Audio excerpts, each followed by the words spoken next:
So welcome and thanks for joining us. My name is Karen Corman, and I have the privilege of being the Executive Director of the UIC Alumni Association. Welcome to the UIC Alumni Exchange Series.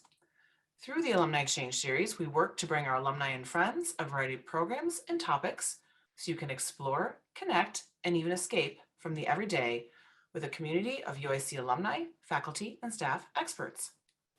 You'll hear me say this a few times today, but I encourage you to visit go.uic.edu/alumni exchange, and I'll go ahead and put that in the chat in a few moments, for the latest and greatest programming.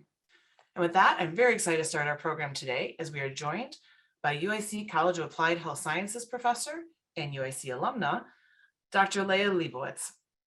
Have you ever had the feelings of doubt, inadequacy, and worry that you'll be discovered as a fraud, despite evidence that competency, accomplishment, and success? You then are in the right place, as Dr. Lebowicz is here to explain to us what imposter syndrome is and some ways to manage it. Thank you so much, Dr. Lebowicz, for being with us today, and I'll turn it over to you to begin the program. Thank you so much, Karen, and thank you so much for inviting me to be able to talk today. I'm excited to be able to talk with all of you about strategies for combating imposter syndrome. What today's agenda looks like is first we're going to talk about defining what imposter syndrome is. We're then going to move to talking about where and when it can occur. We'll talk about strategies for combating imposter syndrome as well, and then we'll end with next steps and how to create a supportive culture moving forward. I want to spend a little bit of time kind of talking a little bit about who I am and why I'm talking to you today and the field that I'm a part of. So my name again is Leah Lebowicz. I'm a trained medical illustrator. I went through the Biomedical Visualization graduate program here at UIC, and I just became the program director actually January 1st. So very excited to be in that role and continue working with our fabulous students. For those of you who have never heard of medical illustration or let alone biomedical visualization, what we do is we live in the intersection between science and art and technology and communication. We take complex scientific information and we visualize it for people. We empower them through our talents and our creative thinking and processes to be able to better educate people. And it's a really exciting field to be part of. At the bottom, there are images from our alumni. I'm kind of showing you the type of work that is done in our program. We use a lot of different media such as virtual reality, gaming, illustration, 3D modeling, animation, and the possibilities are endless. What's really exciting is that our field kind of transcends a lot of health literacy, and because visualization is the universal language. And I tell you this because it's going to give you a little bit of understanding of the stories I'm going to share with you today. So whose stories will I be sharing? These are images of some of our current students and alumni, and these are students that have a lot of imposter syndrome, as much as we all do. And as I have been working with our fantastic students and also going through my own journey, I realized that a lot of us were struggling with very similar things. And I recently sent out a survey to our current students and alumni, asking them to participate and share their stories with me, share their experiences with imposter syndrome and advice that they have to help people combat it. And so you may see in the stories that I share with you, talks about medical illustration or talks about perfectionism or art. And that's why I want to kind of give you that background. And I want to thank everybody that participated in the survey that I sent out. Really appreciate their time and their sharing with me. It's hard to be sometimes so vulnerable. And that's really why this conversation is so important. I also want to mention that I am by no means an expert on the term of imposter syndrome. I have no psychology background training. However, it's become a passion of mine as I've seen a lot of people struggle with it. And this talk is really not to tell you how to cure imposter syndrome. It's really more to bring awareness to it because it's something we all struggle with. And it's also to give you tools to that. But then also just so we create that supportive culture where we're talking about a lot of these complex issues. That's really important. So first, let's define it. A lot of us struggle with this and never knew that it had a name. So what is imposter syndrome? Again, in that survey that I sent out to my current students and alumni, I asked them, what does imposter syndrome mean to you? And these are some of the answers that I received. It's an overwhelming and constant feeling of not being qualified or prepared for working or existing in a certain space. It comes with a lot of anxiety when working in that space and a strong impression that everyone else is moving through it comfortably. Imposter syndrome can describe feelings of inadequacy, that you don't belong or really deserve the successes you are achieving or experiencing, that it must be the result of luck or influence other than your own merit or work, which is surely not the case for other people in similar positions around you. To me, it means not feeling like you are qualified, skilled to do the work that you've been asked to do or are currently doing that you are more than qualified to do. It's that feeling that you're actually not qualified for the position you are in and that no one knows it but you. And as well, imposter syndrome is the persistent internal experience of believing that you are not as competent as others, as well as the tendency to believe that your success was not well achieved or deserved. It can also be that feeling inadequate despite internal or even internal validation that you've earned your place or done your job really well. Another student shared that you're not quite as adept, knowledgeable, or skilled as you should be in your current position. Fake it till you make it, except you haven't quite made it yet. I especially resonate with that one. I know that's definitely thoughts that have come into my own head.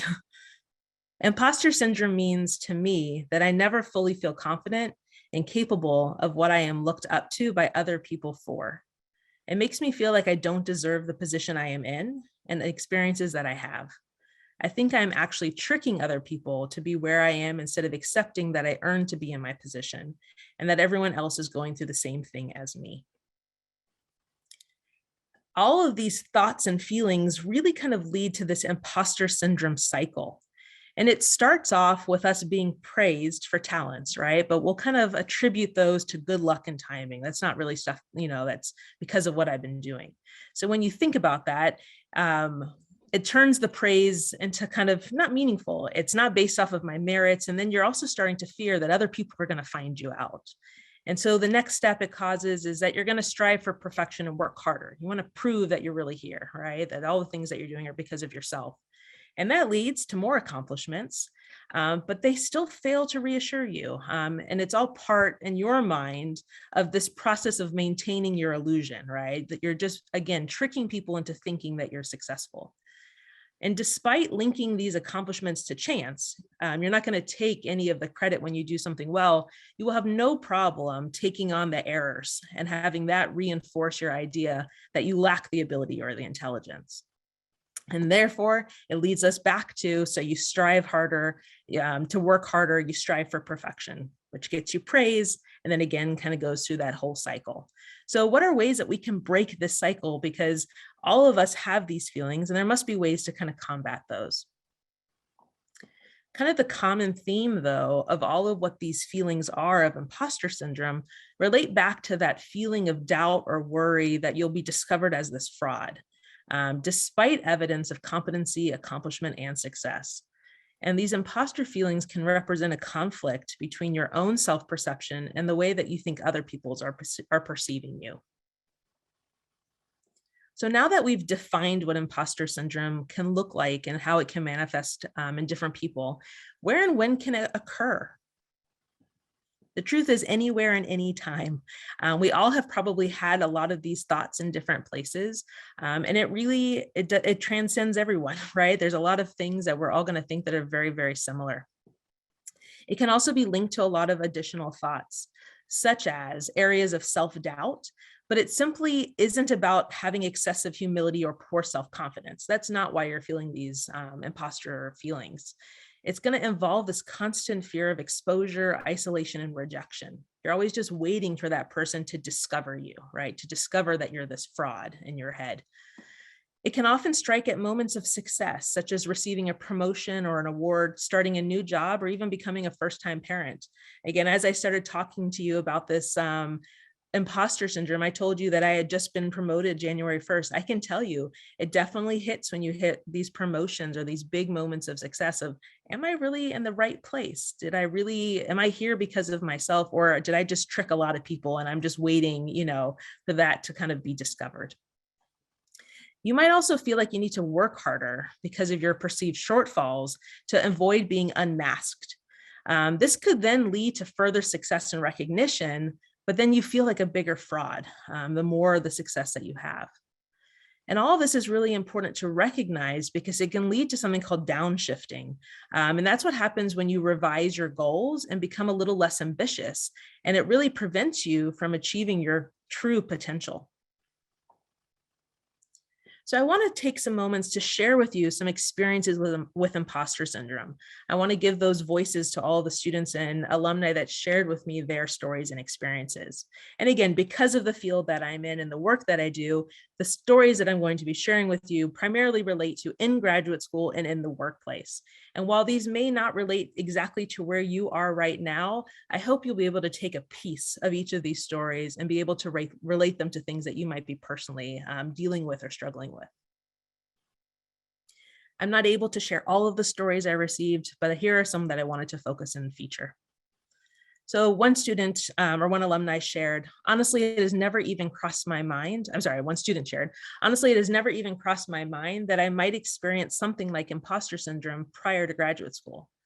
I didn't even know what it was. When I experienced it, I thought I must be the only person feeling that way. Why would anyone else? They all seemed confidently deserving. When I did get the courage to talk to a few people about it, I found out they had experienced the same things, which actually seemed preposterous to me.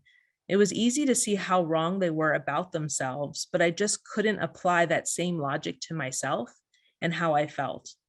Looking back, I know those feelings held me back and kept me from trying certain things or applying myself fully. Another story. In my work, I second guessed myself frequently, resulting in overworking and exhaustion. I thought I needed to work 24 hours, 7 days a week to not only continue to earn my place, but to keep up with my peers. I struggled to accept compliments or positive critique on work as true and question why my cohort would vote for me or why I was deserving of awards or recognitions. Here's another experience from grad school. My imposter syndrome started really early on in grade school, and since then has continued to grow and became worse in grad school.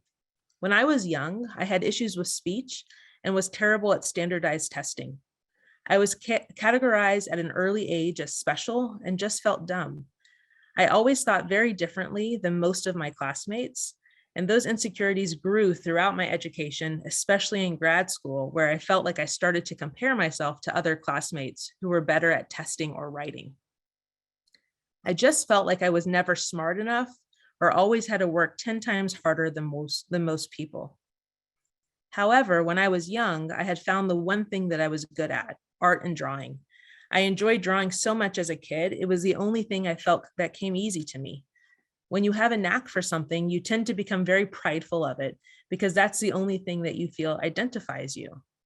However, when I started undergrad and grad school, I found myself obsessing over my art and calling myself a perfectionist. I have had professors come to me and say, I know you are a good artist, so I'm going to be extra hard on you. Realizing it now, I had put so much pressure on myself and my art because I felt like it was the only thing I was good at. And I had to keep up with standards to prove to my professors that I was good enough to succeed in my career. Here's another experience from grad school. I still feel it and I'm near graduation. When I was admitted to the program, I looked over social media to see the work that my fellow admittees were doing, what their education was, and what they were like. That was my first dose of imposter syndrome. Since then, I feel it especially after I give a presentation or talk with my peers or incoming students. I beat myself up afterwards for acting like I know what I'm talking about. Talking with others makes me feel like I'm exposing myself as a blathering idiot, that their opinion of me must take a hit each time I open my mouth. I try not to let this feeling affect me too much, though. And then I'd like to share some additional experiences from in the workplace, so after graduation. One alumni shared, I experienced a strong sense of imposter syndrome for about 6 months in my current workplace, and I still experience it in certain work situations. There were many formal administrative terms and workflows that were being introduced constantly that I was unfamiliar with. I was scared to ask for explanations of those details because I was worried I would be further perceived by my manager or coworkers as not ready or prepared for working there. I ended up working harder and longer hours to sort of make up for me being a new medical illustrator and not being as fast as the others at getting things done. I wish that I would have been insightful early on, like I was in Beavis, and been more open to asking for support or clarification. Unlike Beavis, I was truly the least experienced medical illustrator there and did not have a group of people to talk to about my uneasiness. Another person shared, when I was first started working at my job, I felt the need to prove myself to show that I was worthy of being hired. The first 6 months felt incredibly stressful due to feeling like I wasn't good enough. That feeling, on top of adjusting to working with much tighter deadlines, reviews from my manager, reviews from clients, and correcting my mistakes, just added to all the stress. Over time, the feeling had dwindled as I felt more confident, but it does come back in waves where I still feel like I'm not as good at my job, especially when a client or my manager may be hypercritical of the work that I've done. Here's another one.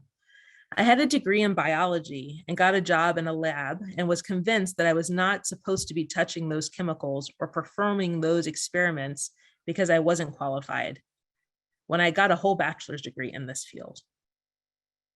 You can see that no matter what your education level is or what you have as a background, a lot of people feel these thoughts. Here's another one. I have had times of overpromising and uncertainty that have bordered on imposter syndrome. Times where I've promised deadlines for projects that did not have a clear vision, and times where I've taken on projects using programs that I hadn't used in a long time. Times when I'm working with other talented medical illustrators and I start to doubt my abilities. These times were sometimes concerning, but never a huge deal. But the times where I have felt it the most is when I'm not properly prepared for a task and am caught unaware. Then I feel like a huge fraud. So you can see that through those stories, there's so many different ways that we can feel imposter syndrome and different ways that it can manifest and different experiences that people have. I can't talk about imposter syndrome though without talking about institutionalized racism and also gender bias, because they both play a huge and significant role in creating imposter syndrome feelings. And while anybody can experience imposter syndrome, they do tend to show up more often in women and people of color. Having this awareness of the bias against your race or gender might make you work harder, right, in order to disprove those harmful stereotypes. And it might make you think that you need to spend more effort than anyone else in order to just be taken seriously or gain recognition for your hard work. But just being aware of these negative stereotypes can affect your work performance as well and cause you to focus on your mistakes and then again, further doubt your abilities. Discrimination and microaggressions, both blatant and subtle, are going to reinforce that feeling that you just don't feel like you belong. And by the way, that's exactly what those discrimination and microaggressions are supposed to do. Even the term imposter syndrome, I have a hard time with, right? It reinforces this perception of something is wrong with you, and that's really not true. The word imposter carries this association with deceit, manipulation, right? And syndrome is typically used to denote illness. So even us just using that term imposter syndrome can come with a lot of feelings as well. So now that we've defined what imposter syndrome can look like for a lot of people, and I've shared with you stories, real world examples of what people have struggled with in grad school and in their workplace, let's talk about some strategies for combating imposter syndrome. What can we do now that we've recognized it? So first, challenge those doubts. Just because something comes into your head as a thought does not make it true. You need to separate your feelings from facts, okay? So when those imposter feelings start to surface, I want you to ask yourself whether any actual facts that you have support these beliefs. And I want you to look for pieces of evidence that are going to counter those beliefs that are coming into your head. Here's an example we can think about. Imagine that you're going to consider applying for a promotion, but you're not sure that you're the right person. You're not sure that you have what it takes to get that promotion. You might think, I've made mistakes along my path, even if it maybe was a year ago, but they still really bother you. And you kind of use those as, maybe I'm not the right person. You also think that the praise that you get is just because people feel sorry for you. It's not because it's stuff that you've actually earned. But let's stop and think about the actual facts, right? Tricking all of your coworkers is going to be pretty difficult to do. And if you're really not doing good work, people are going to notice. That's not going to go unnoticed for a long term. So there are facts that we can kind of say, hey, just because those thoughts were there, that's not actually true. And if the truth is, if you're consistently receiving encouragement and recognition, that's actually a pretty good sign that you're moving in the right direction and that you deserve a chance for that promotion. So don't be afraid to really let your thoughts come in and then challenge them. Come up with actual facts to challenge what you're thinking. In addition, take note of your accomplishments. When you're having those moments when you're feeling down or inferior, it really helps to have a tangible reminder of your successes. So save your emails, put them in a folder, all the ones that you've gotten that acknowledge all of your hard work. If your child makes you a card that says how great you are as a parent, save it and hang it somewhere that you're going to be able to see it. You can also write down your accomplishments that highlight your strengths. What are the things that you're proud of that you have done? And then go back to those notes when things are tough. When you're having a hard time coming up with the facts, having those things saved is going to be a really great place and a tangible place that you can go to read through some of the things that you've been doing and understand those actions that you've been taking and help combat those imposter feelings. Another thing that's important to do to kind of cope with imposter syndrome is to acknowledge your feelings. By acknowledging your feelings, you really can do quite a few different things. One, they become less overwhelming just by looking at them and acknowledging that they're there. One, and I really enjoy this one too, and I use it a lot, is I get to gain an outside perspective or context to what I'm feeling by talking it out with somebody else. So just because you're in your head, sometimes it's really hard to have a really good perspective on what you're thinking. So talking to a mentor or a friend or a family member can really help let you acknowledge what you're thinking, but then give you some more context. They can kind of help disprove those thoughts. In addition, by you opening up and acknowledging your struggles, it can also help encourage other people to do the same thing. And you're going to also realize that you're not alone in how you're feeling. We'll talk a little bit more about this when we get to the next steps. But a lot of us struggle with these things. And when nobody talks about it, it makes it feel like it's an even bigger thing, an even bigger struggle, that there's judgment associated with it too, because we have to keep it to ourselves. But the more we share, we'll encourage other people to share, the more we can create this supportive culture around all of these tough feelings. Another thing that's really important and a great way to combat a lot of imposter feelings that will come in is to build connections by establishing a support network. So there's kind of two ways to establish a support network.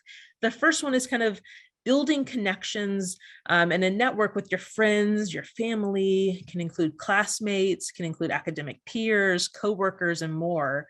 And create this network of mutual support. You're kind of all there for each other. That network can do quite a few different things as well.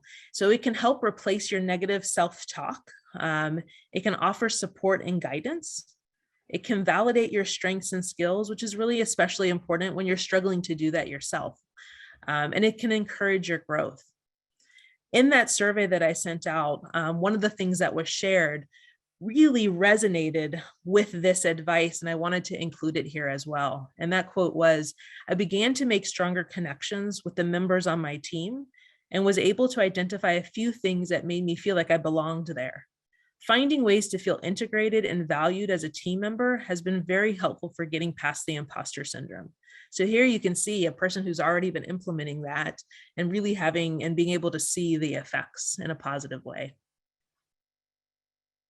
Another way to establish that support network for yourself is to seek out a mentor. Reach out to a teacher or a coach or a colleague for help with all these difficult and intimidating situations. They can really help navigate and talk through the feelings that you're having, because I guarantee you, they've probably had very similar feelings as well. And again, being able to have a mentor to turn to can be really helpful. If possible, I would really recommend seeking out a mentor who matches your gender, sexual orientation, or ethnicity. Here's a big one, and this one's not so easy to do at times, but avoid comparing yourself to others. I want you to focus on your accomplishments instead of thinking about how they compare with what other people are doing. You got to remember at the end of the day, we're all unique and we're all different and we all have different abilities, and that's fantastic. And we all bring different things to the table, and focus on what you do and focus on what you're bringing. And it's also really easy to think that person down the hall has it all together and it's not hard for them at all, but you don't know their whole story is the truth. So it's really easy to think that. But instead of allowing other people's success to highlight where you think you're failing or your imperfections, allow their successes to help you explore skills that you want to develop. If you're like, well, I wish I could do that, use that to encourage yourself, use that to help interest you, explore different things and techniques and skills that will just kind of increase the stuff that you want to work on. So it's really important to really try and avoid comparing yourself to others. And I like this one a lot too, as a good piece of advice. Turn it on its head. So if you remember, at the end of the day, most high achieving, smart, talented people deal with imposter syndrome at some point in their life. So the fact that you feel imposter syndrome pretty much shows you you're in the right place, right? That you're doing the right things. It shows you a lot about the fact that you can recognize it. So don't be afraid to kind of say, hey, thanks for coming in, imposter syndrome feelings, but thanks for also reminding me that I'm high achieving, smart, and talented. This is a really big one too, and I rely on this a lot to help me through a lot of the feelings that I feel. And it's okay to not know. You should always be reminding yourself that it's okay to not know what you're doing, and not be afraid to ask, right? So after any big life event, like starting a new job, earning a promotion, going back to school, whatever it may be, you're going to have a steep learning curve. So be kind to yourself and acknowledge that you may not know everything. You may not know everything yet, right? You have the power of continuing to learn. Don't hide because of those thoughts and think therefore you're unqualified, right? Instead, think of yourself as this person that's continuing to learn and gain expertise. At no point are we ever going to have as much knowledge as we're ever going to have, and that's it, we've hit our limit. We're continuing to learn as human beings, and that's what's so great. And I got to tell you, when you're enthusiastic about learning and asking questions, people respect that and they'll cut you slack. They're not going to be, "Oh, you don't know that." And if they are, they've got their own issues to deal with. But it's really important to acknowledge that, hey, I don't need to have the answers to everything all of the time. This is part of my learning process. This is a really important one too, and goes back to the institutionalized racism and gender bias that I spoke about earlier. Again, you can't talk about imposter syndrome without talking about that. And one of the strategies for combating imposter syndrome, but more preventing it, is breaking down barriers. So we need to all tackle persistent stereotypes in our society. We need to work hard to increase diversity across professions and ranked levels and guarantee equal treatment for all individuals. And that's something that we all can take part of. It's not going to be one person changing everything. It's something that we all need to actively work on.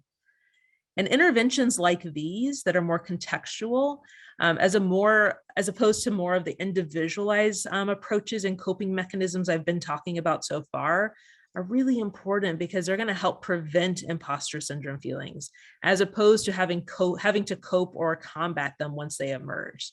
So if we can do things to prevent them, how important is that? And that's something that we really should all have on our radar. And lastly, talk to a therapist. It's really important as well. And therapists can offer a lot of support and help.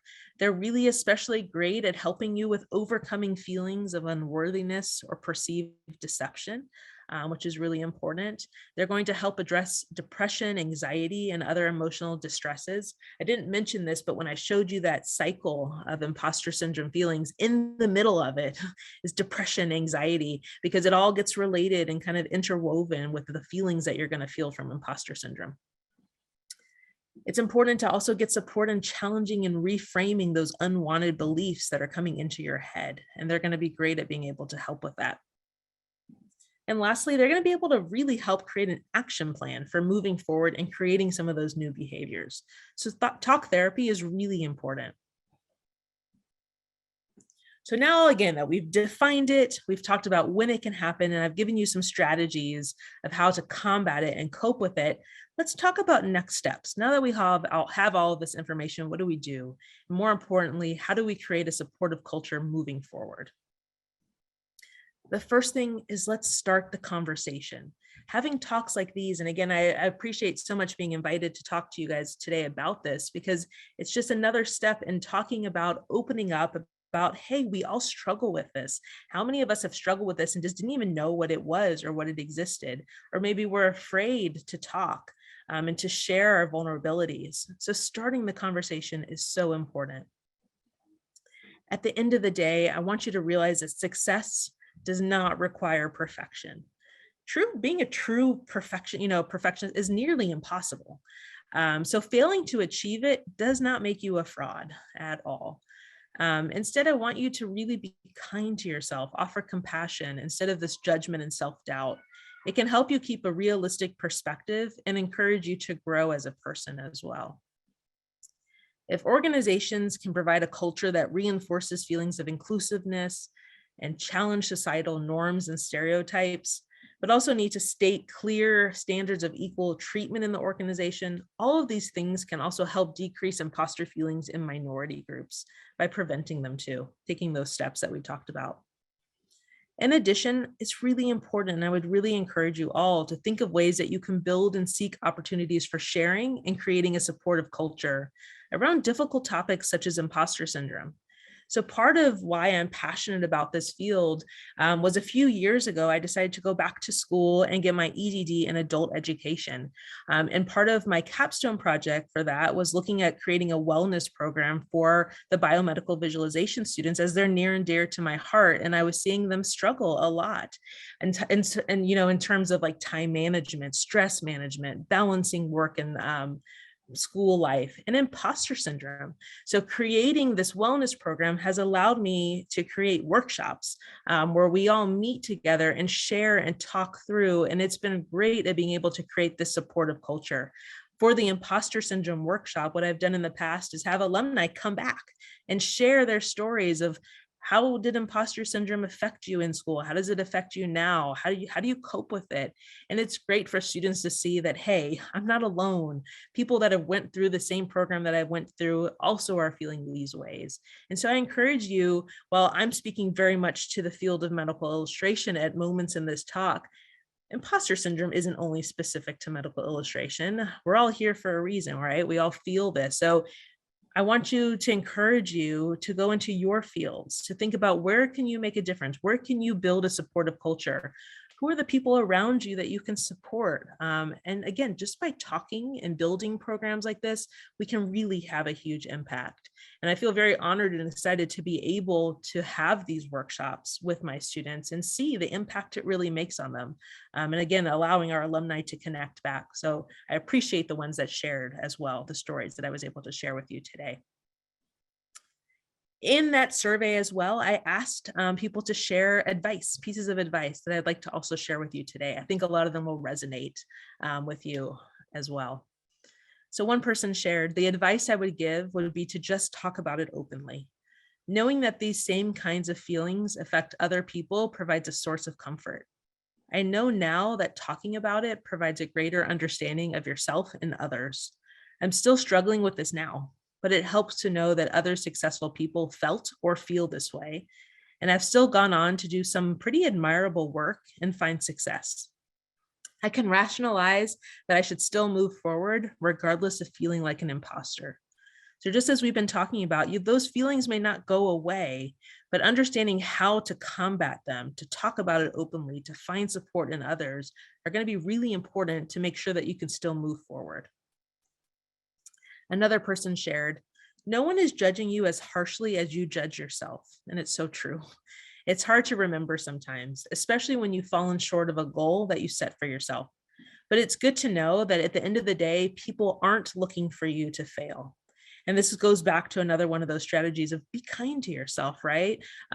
Be open, and it's okay that you don't know some things. It's okay to make mistakes as long as you pick yourself up and kind of keep moving forward. Here's some additional advice that was shared. When you feel like the project or assignment you have been given is far above your abilities, separate the assignment into small, manageable portions. You will find that it is far more productive than trying to do it all at once. That voice you hear that's saying you aren't good enough is lying, and while it may not fully fade away, always truly trust that the people around you who are able to see your talents. Don't let the fear of failure keep you from trying. You'll succeed, you truly will. You are not defined by your work or your ability, or what someone says about the work that you do is not a direct reflection of you, your character, value, or worth. As much as it may feel like an affront or an attack to you, it's not. You are valuable simply for being you. And I think that's something that we all can resonate. And it's nice to kind of hear written in form, just a reminder that just by being you, you're enough. You really are. Here's another piece of advice. I think the best thing I have been doing to combat it is to just keep moving forward and trying to hone in on the goals and techniques I want to achieve and improve on. So that's fantastic, of really understanding like, what are the things that are coming in? I acknowledge it in my head, but I want to just keep moving forward. What do I want to achieve? Here are some additional pieces. With the recent pandemic and devastating loss of lives of colleagues and friends at my institution, there has been an effort to create space and acknowledgement of imposter syndrome, among others. It helped me acknowledge that I'm not alone, and it may even help others to express their vulnerabilities. We are human after all, and we are here for each other. And that goes back exactly to what I was saying, creating those spaces of support where we can really affect the culture that we're working with, to, again, have a safe space to talk about these feelings that we're all kind of experiencing can really have a huge impact. Here's someone saying that it really has an impact on them. Identify your weaknesses and work on them. Put yourself in situations where you utilize your strengths. Identify miscommunications and ask questions. Most of my feelings of imposter syndrome stem from a lack of preparedness, as well as miscommunication. To make sure I feel prepared, I actively listen to clients and coworkers, do research before meetings, ask appropriate questions, stay organized, do sketches, write things down so I don't forget, and admit when I don't know something. And again, I want to stress that it's so important to understand when you don't know something and speak up. That's okay. But doing all of these things too is really helping this person feel more prepared so they can combat those feelings of imposter syndrome, because that can be a fact that comes in, right? Of the thought, I don't know what I'm doing. I'm not ready for this. Hey, actually, I've been taking notes. I've been asking appropriate questions. I've been doing my sketches. I've been staying organized. Kind of will all combat those thoughts that come in. And here's another one I'd like to share. I like this one a lot. It really resonated with me as well. Identify imposter syndrome and have it be a guest in your mental home. It is allowed to visit, and don't push it away, but let it know that it's not invited to stay and it won't get any special attention. Trust in time, because you'll look back one day and realize how much you've overcome, what things matter the most to you, and how much you've forgotten because it wasn't that important in the first place. Also, talk therapy. You're not alone and you don't have to be in pain. I love that idea of letting the thoughts come in, acknowledging that they're there and saying, hey, you're here, but you're not getting special treatment. You can leave when you're ready to leave. And I think that's fantastic. Again, these are all little pieces of advice, strategies that we can use to cope, but the conversation doesn't stop here. Imposter syndrome is one of those things that so many people deal with and will continue to deal with. And I hope you all take a piece of this talk and are able to help with some of the things that you've been feeling, of reassuring yourself, but then also taking a charge for how we can continue to support each other as a group. I've included the references that I've used in this talk as well, if anyone is interested. And I'd be happy to take questions if anybody has those. Thank you so much for listening and being here for the talk today. I really appreciate it. Well, Dr. Lebowicz, thank you. This has just been fantastic, and I really appreciate all of the quotes that you shared, and so much has personally resonated with me, especially with the little voice that says you're not good enough. I like the quote saying you're lying, Yeah. or I'll visit, but it's time for you to go now. So I just really appreciate you engaging alumni before the program, and just getting thoughts and feedback. So thank you so very much. I do have a couple of questions that have come in for you. First of all, does social media make imposter syndrome worse? I think that's a great question. And I think very easily, yes. On social media, a lot of times people are portraying their perfect versions of their lives, right? You already are curating the content that you're putting up. You're not showing the struggles. You're not showing the everyday nitty gritty of what goes wrong. And so if you're only looking at social media and using that to, compare yourself to or see where you are, then yeah, I do think it can really make imposter syndrome worse. And it's something that we really need to be aware of. I think that's a great point. There's probably imposter syndrome and so many other things than just our own mental health. What Oh, social, for sure. For how it sure. can impact so many things. Um, so I know on just the second to last slide, you had talked, or the person's quote was a little bit about the pandemic. The question is, do we know yet what the impact of COVID-19 has been on imposter syndrome? Have we seen an uptick, or is it too early to tell? Yeah, so that's another great question. I think the pandemic has definitely had an impact on the amount of impact it has. I don't know that I can speak to right now, and I'm sure there's continuing research to be done on that. But I can guarantee you that feelings of burnt out, of burnout, and just continuously amount of work that everybody has been doing and the stress that everybody has been under for sure is contributing to feelings of imposter, anxiety, depression, because they're all related. As I kind of was demonstrating in the talk, all these things kind of go hand in hand sometimes. And so when you up the stress and you up the burnout rates and what people are feeling, I do think imposter syndrome we'll be able to see that that's also probably increased. And I'm sure, again, there's more research probably being done. To be honest, I'm sure we don't really even know what the complete impact of the pandemic has been, and we're still in it. And so it's hard to kind of know what that's going to look like. But yeah, I do think that definitely has not positively impacted the situation. It'll be interesting as history tells the story in so many different aspects between the environment. And I mean, there's just so many Mhm. aspects with the pandemic. And you're right, we're still in it. So it's Yeah. not over. Somebody had asked if you don't mind backing up a slide and just putting up the references again. Yeah. Yeah, for Um, sure. and I just want to remind everybody, for our audience, that this is being recorded, and a copy of the slides will not only be on our website, but you can have a copy of the recording to share and to watch again. So that will be up in approximately 10 business days. Another question: are there key triggers for imposter syndrome? Are there certain ages when it's more likely to appear? That's a great question. I'll be honest, I'm not sure. I don't know. I think my gut answer to you would be no, that I think it can happen at all points in your life. I think it does. I think there is a correlation to changes. So again, of having new jobs, having a baby, moving, whatever it may be, that can trigger imposter syndrome. I don't know that it's linked to age, but I do think that there also, as we talked about, the institutionalized racism and gender bias also is a trigger without people maybe knowing that it's a trigger. And I think that can happen at any point in anybody's life. I imagine too, it comes in and out of your life, right? I mean, there's certain things Yeah, you're still more confident in, and if you take on something new, that come right back. exactly. Exactly. And the panel discussion I've had before with past alumni, a lot of people spoke to that actually of like, I didn't really struggle with it here, but then it really came here. And then I thought I was good, but then it came back.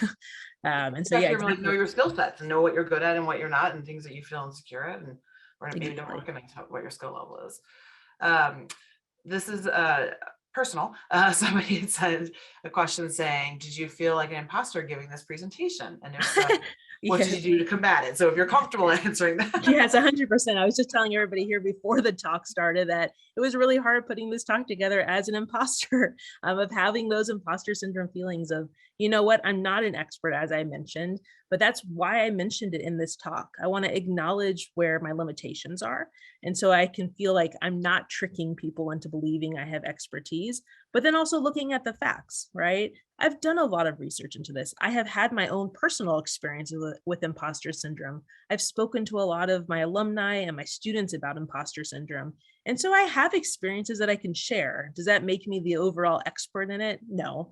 But do I need to be? Again, that's the point of the talk, is to start this conversation, to start talking about this, just so for people to be aware. Again, I've met a lot of students where I was seeing them struggle with stuff. They would come and talk to me and I'd be like, I think you're dealing with imposter syndrome. And they'd be like, I don't know what that is. And as we talk through, it's like, oh, okay, now I get it. And then once you have the right terminology, you can go search for help, right? It's easier if you can define it and give it a name to be like, okay, this is something I'm struggling with. Now I can kind of look for resources. I know what to search. I know the keywords, if that makes sense. So yes, I definitely dealt with a lot of imposter syndrome feelings putting this talk together, 100%.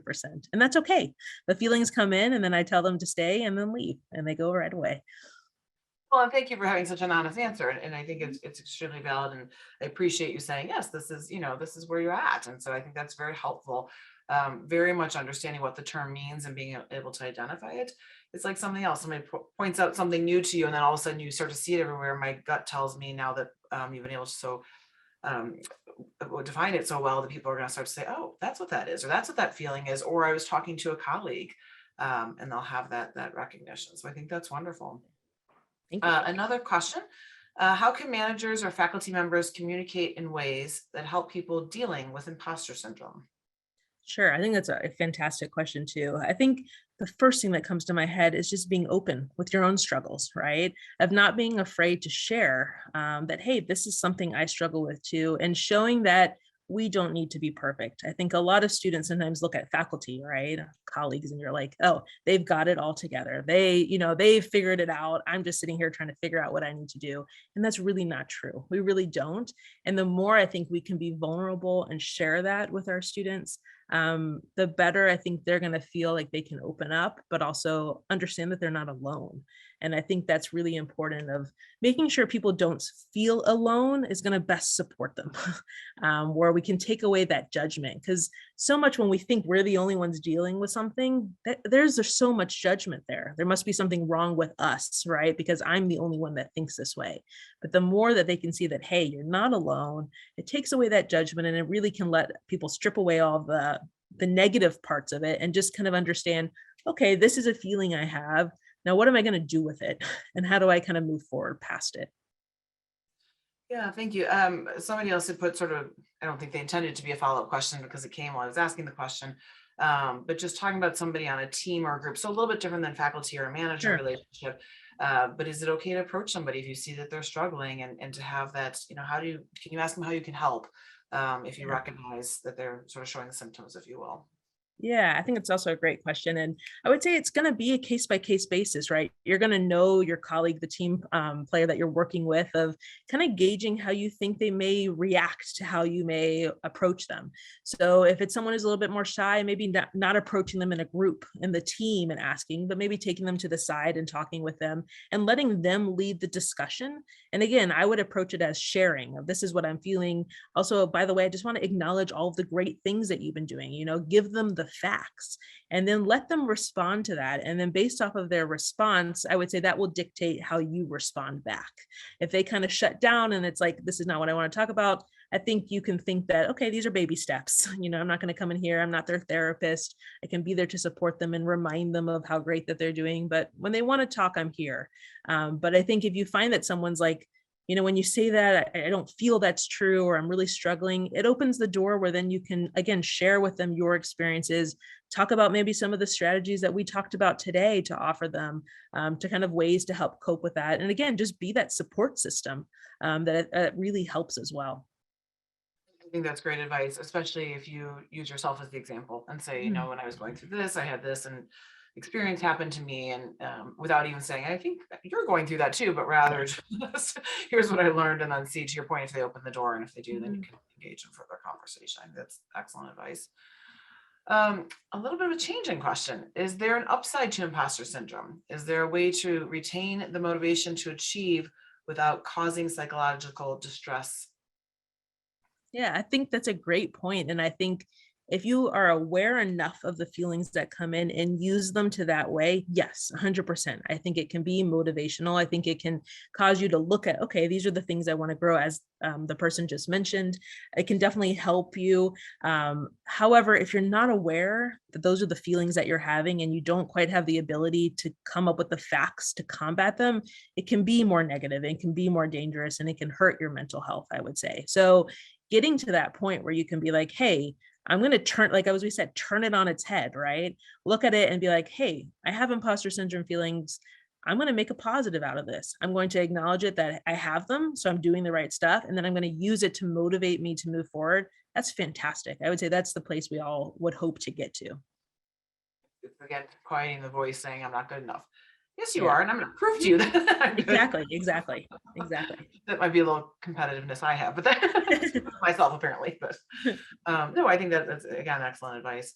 Are there certain working environments more likely to trigger imposter syndrome? That's a big question. Um, I do think that there is for sure. And again, I'm speaking kind of from a field that has a lot of perfectionism in it inherently, I'll be honest. It's a lot of extremely talented people in art and in science. And so you're going to get a lot of perfectionism there. And I think careers or fields that deal with a lot of that and having to be accurate so often can definitely trigger imposter syndrome. However, that being said, I don't think that means if you're in a field that maybe isn't associated with perfectionism as much, that you may not be a perfectionist or have that in you inherently, right? And so I do think there are fields that lend itself to it, but I also don't think that the fields that don't mean that you won't have imposter syndrome or that there's something wrong with you if you have feelings of imposter syndrome too. Like, I don't want you to think, okay, what my field is that I'm doing here should never make me feel like I need to be a perfectionist. Why do I still feel like I'm not good enough? Why do I still like I'm a fraud? Because those are still valid feelings. And there's a lot of other things at play. And so while certain fields may trigger it more, I think, to be honest, just being human and living in the world that we live in is a trigger, is the truth. And there's a bit of self-awareness in whatever field you're in, and just sort of understanding Exactly. maybe shared characteristics or traits, or it's on a macro level. My last question for you. I know you Sure. put up this wonderful list of resources that you used. If folks are walking away saying, okay, I want a little more, what would you, is there like one book or one article or one blog or something that you'd say, if you just want to read a little bit more, have a little more information, here's where, and there may not be one. I don't know that there's one. I'd say maybe go to these slides. I kind of compiled all of these. They're all fantastic resources, and there's a lot of digging, I would say, even more that people can do. The reference on the top that I've included, no, sorry, not the third one, the article talking a lot about contextualizing imposter syndrome has some really great references within it's itself that were fantastic. So that might be a good place to start too. Wonderful. Well, Mhm. thank you so much, Dr. Lebowicz, for this wonderful conversation, for your wonderful presentation. We're so proud that you're on faculty, even prouder that you're a UIC graduate, and appreciate all of your time and energy and help today. It's just been a wonderful conversation. To close us out real quick, please join us for our next Alumni Exchange program, which will be next week on Wednesday, March 9th at noon Central Standard Time, as we'll be joined by UIC College of Engineering's Dr. Jane Lin. Transportation consumes most of our petroleum-based fuel and emits nearly 1/3 of harmful emissions. There may be a solution by using electric vehicles. Dr. Lin will discuss the state of electrification, incentive programs, and environmental impacts as she presents Driving Our Future, the Impact of Electric Vehicles. To find a recording of this episode and all of our past episodes, please go to go.uic.edu/alumni exchange. And of course, please do be on the lookout for that brief survey I mentioned at the beginning. Thank you again, Dr. Lebowicz. We so appreciate your time and presentation, and thank you to all of you for joining us today. We certainly hope to see you again at a future UIC Alumni Exchange program. Thanks so much and have a great rest of your day.